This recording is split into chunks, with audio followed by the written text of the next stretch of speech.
The next thing that we are tasked for is solving the exact differential equations. But first, we need to show whether this given equation is really an exact differential equation, because if it's not, we won't be using the next method that we are going to apply here. This video is only focused on whether or determining whether this equation here is exact or not. We'll have a separate video discussing the processes once we could determine that this is an exact differential equation. In order for us to determine whether this is an exact differential equation or not, we need to structure the equation in this form. We have m of xy dx plus n of xy dy is equal to 0. Then, with this, we can identify the function m of xy and n of xy. Since our given equation is already in this form, this expression is what we can consider as our m of xy, okay, because that's for with this pair with dx. And of course, the other way around, you will have x squared minus 1, or even without your parentheses. So these are your functions from this given equation.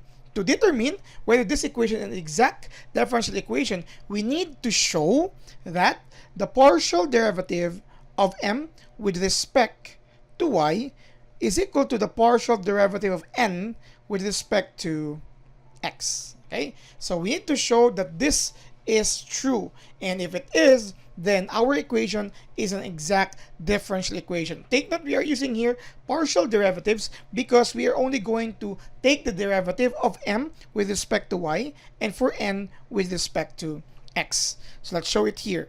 M of xy is equal to 2xy.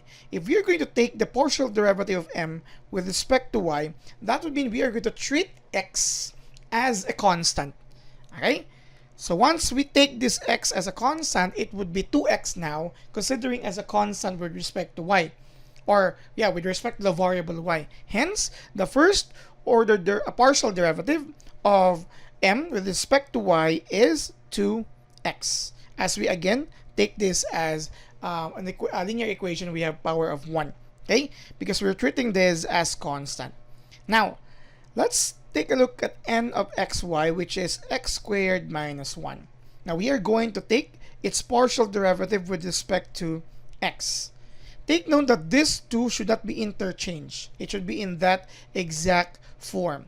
Now, we are taking the derivative of n with respect to x. But since we only have one variable here with x, so we can just simply take 2x, of course, minus 0, because the derivative of a constant is equal to 0, or you may not write that.